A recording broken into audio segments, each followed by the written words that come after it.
थोड़ा सा क्रोध जाग जाता है। जब कोई काम नहीं होता क्रोध जाग जाता है।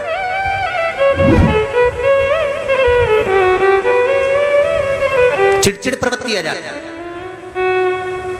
उस जगह पर घर में अगर लग रहा है कि कई लोग कहते हैं 8 दिन से हमको अच्छा नहीं लग रहा, घर में बहुत ऐसा लग रहा है कि कुछ होने वाला है, मेरी आंख भी बहुत फड़क रही है, बहुत ऐसा लग रहा है कि कुछ ना कुछ तकलीफ होने वाली है, कुछ ना करिए, दुर्वा लीजिए।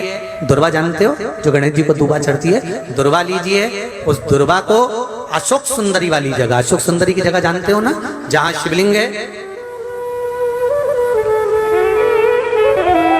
ये पीठ भगवान की पीठिका, उसके ऊपर जो शिवलिंग रखा है, सामने से जहां पानी गिरता है, इधर गणेश जी का स्थान, इधर कार्तिकेय का स्थान, बीच में एक मोटी सी लाइन है, वो अशोक सुंदरी का स्थान। शंकर जी के शिवलिंग पर ऊपर से एक एक बूंद पानी गिर रहा है, वो शंकर जी की 5 बेटियों का स्थान, जया, विषहरा, शामलीबारी, दौतली और देव। बीच में अशोक सुंदरी का स्थान। दुर्वा आपको लग रहा है कि ये मेरे को ठीक नहीं लग रहा, मेरे को अभी कुछ ऐसा लग रहा है कि कुछ होने वाला, या कोई ना कोई गड़बड़ी होने वाली है, कुछ तकलीफ आने वाली है, कोई कष्ट आने वाला, कोई बीमारी आने वाली, कोई रोग आने वाला, कोई तकलीफ आने वाली है। उस समय पर दुर्वा 7 लीजिए, 7 दुर्वा को लेकर अशोक सुंदरी वाली जगह पर चंदन का पहले लेपन कर दो, और उस पर दुर्वा की डंडी का जो मुख है वो पानी बहता है उस साइड, और शिवलिंग की साइड में दुर्वा की पत्तियों का मुख कर कर उसको रखकर अपने हाथ का स्पर्श करो, और अपने मन से बाबा का स्मरण कर कर, दिल से कहकर बाबा को उस दुर्वा को लेकर आ जाओ। उसका पानी घर में, पानी में उस दुर्वा को डालकर उसका पानी सब दूर छिड़क दो, श्री शिवाय नमस्तुभ्यम कहकर। जो नेगेटिव था, ऊर्जा थी, वो पॉजिटिव में बदलेगी, और आपको 15 मिनट के अंदर ऐसा लगेगा कि जैसे शंकर भगवान ने खुद अपना गंगा जल भेजा है और पूरे घर को पवित्र कर दिया है। मन में उत्साह, उमंगता, एक आनंद था, आनंद। दुर्वा का भूख फल,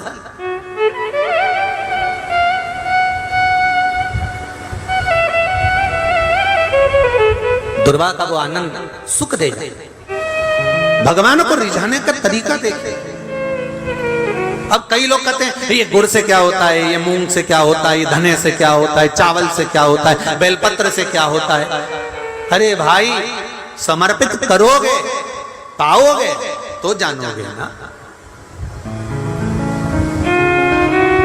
और हमने पहले भी कहा, आज फिर कह रहे, शिव मंदिर में चढ़ी हुई बेलपत्र आप अगर उठाकर ला रहे हो, निर्माल्य उठाकर ला रहे हो, तो शंकर भगवान से बेलपत्र लाते समय आपको उठाने से पहले शिव जी के सामने हाथ जोड़कर, हाथ पसार कर कहना पड़ेगा, बाबा मुझे ये रोग है, इस रोग के लिए मुझे औषधि के रूप में आप बेलपत्र दे दीजिए। हम ये नहीं जानते, क्योंकि शिव महापुराण में लिखा है कि नर्मदेश्वर महादेव पर चढ़ा हुआ सामग्री निर्माल्य प्रसाद पा सकते हो, बाकी के शिवलिंग पर चढ़ा हुआ का भाग तो जो वैरागी होते हैं, त्यागी होते हैं, संत होते हैं, साधु होते हैं, उनके लिए होता है।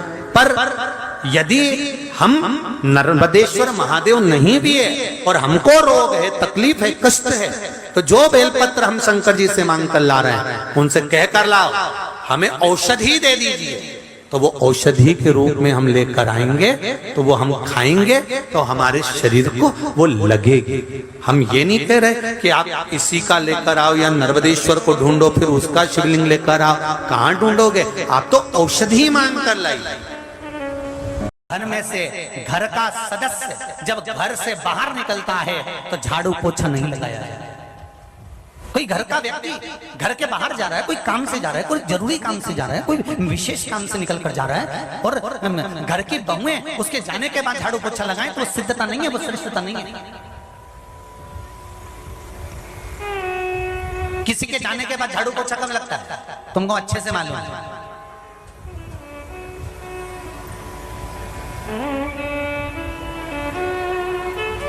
आंसुड़ा ढलकाती जाए और झाड़ू पोछा लगाती जाए। ये कब लगता है? जब कोई अच्छे से ही चला जाता है, तब झाड़ू पोछा होता है। सनातन हिंदू धर्म की आज भी रीति है, कोई जाता है घर से, अपने घर का व्यक्ति सदस्य कोई विशेष कार्य के लिए जा रहा है तो झाड़ू पोछा नहीं लगना चाहिए, थोड़ी बाद में, या तो पहले लगाओ या फिर आधा एक घंटा रुक जाओ, उसके बाद में लगाइए। जैसे एक दुर्वा, कितनी दुर्वा? एक दुर्वा, मात्र एक दुर्वा शंकर भगवान पर चढ़े हुए जल जब नीचे की ओर आता है, जिस जगह पर जल गिरता है उस जगह पर मात्र एक दुर्वा प्रदोष के दिन अपनी कामना कर कर इस शरीर के सुख के लिए शंकर भगवान के जल गिरने वाले स्थान के पास में अवधूतेश्वर महादेव के नाम से रख दी जाती है, तो जिंदगी में कभी बड़ी बीमारी नहीं आती। उसी तरह जिससे रोग को समाप्त करने के लिए दुर्वा का प्रयोग किया गया। आप लोगों ने पूर्व में जो शिव महापुराण की कथा कुबेरेश्वर बाबा की धारा से करी थी, वो आप लोगों को ध्यान में होगा। दुर्वा कैसे उत्पन्न हुई थी, दुर्वा का महत्व क्या है, कितनी दुर्वा चढ़ाना चाहिए, कैसी दुर्वा चढ़ाना चाहिए, दुर्वा की उत्पत्ति कहां से हुई है, दुर्वा तोड़ने के बाद पानी में डालने के बाद फिर हरी हो जाती है, इसका क्या कारण है, दुर्वा गणेश जी को क्यों चढ़ाई जाती है, शंकर जी को दुर्वा किस स्थान पर चढ़ाई जाती है, ये सारी कथा आपको पूर्व में इसी कुबेरेश्वर बाबा के पावन धारा से सुना चुके हैं, जो टीवी पर डली हुई है। कभी आपने नहीं सुनी हो तो यूट्यूब पर से दुर्वा महापुराण की कथा आप निकालकर उसको श्रवण कर सकते हैं। उसमें वर्णन किया है कि इस दुर्वा का महत्व क्या है, दुर्वा का क्या क्या। मात्र एक दुर्वा प्रदोष के दिन शिवलिंग पर चढ़े हुए जल जहां से नीचे की ओर गिरता है, उस जगह पर मात्र अपने शरीर की कामना करते हुए भगवान से रोग मुक्ति के लिए एक दुर्वा अगर समर्पित कर दी जाए तो कोई बड़ी बीमारी जिंदगी में आ ही नहीं सकती, ग्रहण ही नहीं पा, मतलब ग्रसित नहीं कर सकती।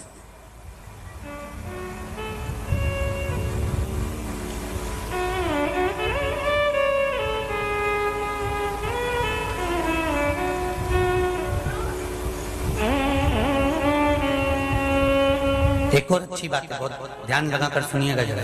जितने आस्था चैनल पर सुन रहे हो, यूट्यूब पर सुन रहे हो, फेसबुक पर सुन रहे हो या इस पंडाल में श्रवण कर रहे हो,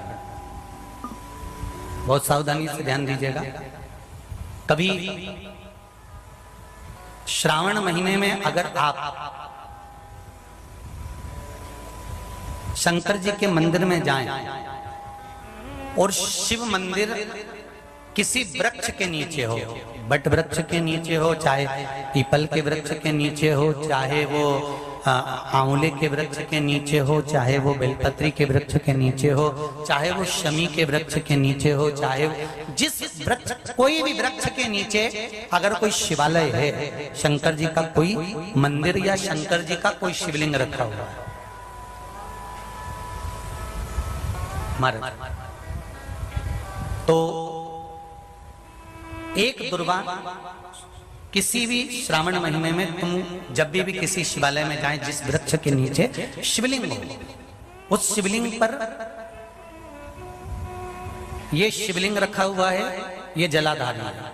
जलाधारी पर जहां शिवलिंग रखा हुआ है वहां कटी भाग है, कटी भाग माता पार्वती जी का हस्तकमल, उसके ऊपर रखा हुआ है शिवलिंग, सामने अशोक सुंदरी और भगवान शंकर के दोनों पुत्र गणेश कार्तिकेय, ऊपर से जल गिरता है जया, विषहारा, शामलीवारी, दौतली, देव, ये भगवान शंकर की 5 बेटियां। तो जो कटी भाग है, इस कटी भाग पर अगर मात्र एक दुर्वा समर्पित कर कर, जिसकी किडनी या लीवर डैमेज हो रहा हो, काम नहीं कर रहा हो, या किडनी लीवर में कोई तकलीफ हो रही हो, या डायलिसिस चल रहा हो, तो मात्र एक दुर्वा उस कटी भाग पर श्रावण महीने में समर्पित कर कर, उस दुर्वा के 7 टुकड़े कर कर 7 दिन प्रतिदिन सुबह के समय पर उसको चबाकर खा लेने पर या निगल जाने पर धीरे धीरे धीरे धीरे डायलिसिस बंद होने लगता है और किडनी लीवर अपना काम करना प्रारंभ कर देता है।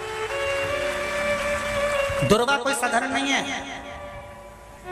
विष्णु पुराण में, पद्म पुराण में, अग्नि पुराण में, नर्मदा पुराण में, शिव महापुराण के अंतर्गत दुर्वा की महत्वता है। कभी आप लोग कथा को उठाकर देखिएगा, गणेश पुराण को उठाकर देखिएगा तो उसमें वर्णन मिलेगा कि दुर्वा कहां से उत्पन्न हुई। जब अमृत का कलश उत्पन्न आया, अमृत के कलश की कुछ बूंदें जब भूमि पर गिरी, उस भूमि पर गिरने पर कुछ सांप बिच्छुओं ने ग्रहण कर ली। दुर्वा का थोड़ा सा भाग, अमृत का कलश का भाग गिरने से वो दुर्वा में घास के रूप में तब्दील हो गई, बदल गई। और घास के रूप में बदलने पर उस दुर्वा का ऐसा क्रम होता है कि दुर्वा को अगर तोड़कर रख लिया जाए और तोड़कर रखने के बाद दुर्वा कितनी भी सूख जाए, सूखने के बाद उस दुर्वा को ले जाकर आप वापिस पानी में डाल दो या जमीन में वापिस लगा दीजिए और उसके बाद पानी डाल दीजिए, फिर वापिस वो दुर्वा उत्पन्न होने लगती है। आजकल तो नई नई दुर्वा आने लगी महाराज कि कहीं से उखाड़ कर लाते हैं, कहीं लाके लगा देते हैं तो भी दुर्वा उत्पन्न हो जाती है। बड़ी बड़ी सिटियों में कहां दुर्वा उत्पन्न, तो लोग कहीं से बाजार से खरीद के लाते हैं और उसको लाकर लगा देते हैं। दुर्वा का क्रम है वो अमृत तत्व की तरह होती है, इसलिए संसार के कई रोगों को समाप्त कर देती है।